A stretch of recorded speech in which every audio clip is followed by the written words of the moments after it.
Dear students, we have discussed that water is an essential component of our environment and we can't imagine life without water. But water is sometimes disastrous. It also leads to destruction of life and property, loss of life and property. So, here we are going to study the negative thing about water that sometimes happens, the causes of flooding, and how it impacts the people, how it impacts our life or the area where floods happen, how it happens, and what impacts it has on the people as well as on the surroundings. So, flood is a discharge great enough to cause a body of water to overflow its channel and submerge the surrounding land. Means when water is discharged in such a huge amount that it causes overflow, it overflows and it submerged, duba dena, it submerged the surrounding land areas and it can have huge social and economic cost but can also be beneficial sometime creating fertile soil. So in most cases it is disastrous, but in some cases, in some places where there was scarcity of water, sometime if god is giving water and rains are happening, then it can lead to fertility of that soil also, but in most cases it is disastrous. Then what are the causes of flooding? Physical as well as human. Physical mean natural causes and human man-made causes of flooding. Climatology, nature of drainage basin and coastal influences are the physical or natural causes of the flood, while human activities like urbanization and deforestation, these are the human made causes. Human is causing these disasters. And when we talk about the physical causes, the climatological factors, that intense rainfall that is common in semi-arid areas, prolonged period of rainfall means long period of rainfall that produces the saturation of the soil and overflow of water.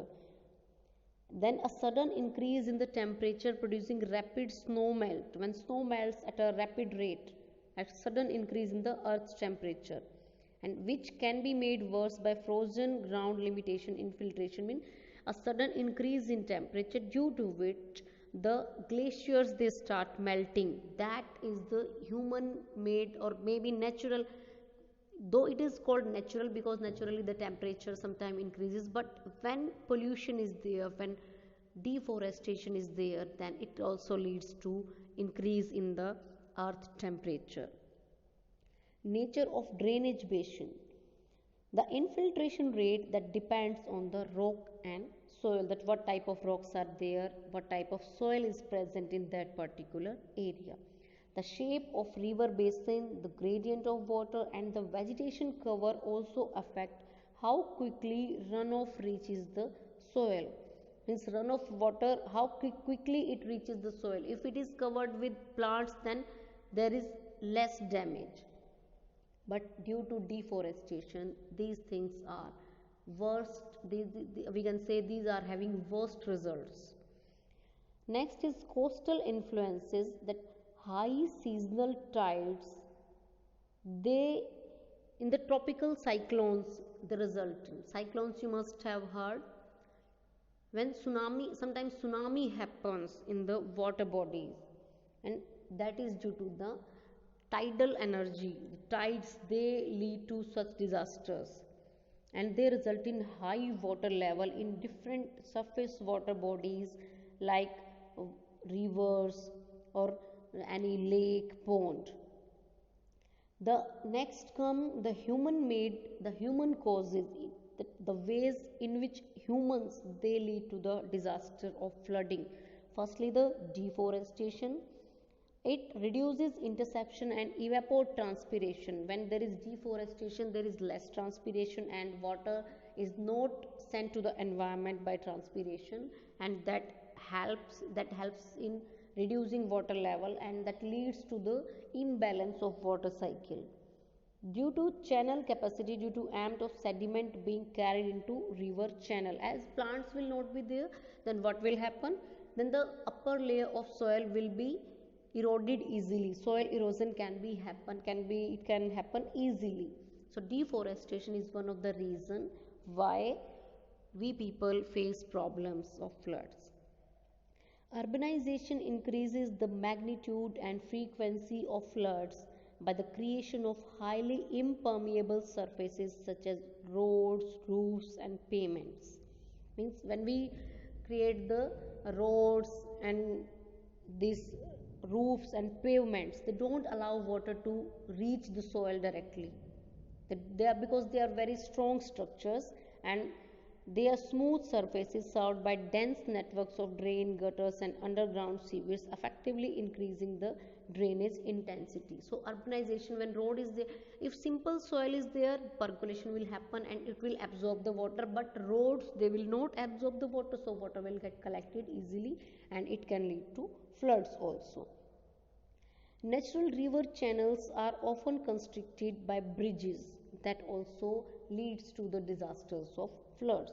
Straightening river channels and lining them with concrete as a part of building projects, that also lead to faster delivery of water downstream to the nearby areas, and that is the reason why the areas that are lying near the rivers, they get flooded easily due to all these things, because urbanization is leading to flooding these days. Failure of hard engineering such as dam burst, and some when we have dams, sometime it happens that due to corruption good material is not used, and the dam is not able to hold that water speed, the water currents, and they burst. And these dam bursts, they produce catastrophic flooding, means disastrous flooding.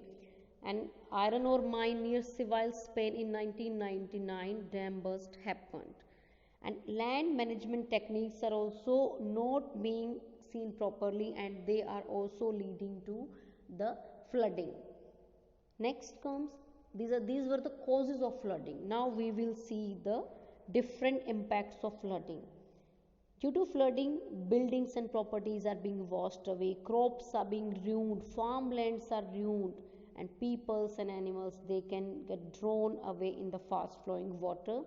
Transport is interrupted, air transport is interrupted, railways are interrupted, and the sewage contaminate the drinking water and causes different waterborne diseases like cholera and typhoid. So these are the different and severe impacts that causes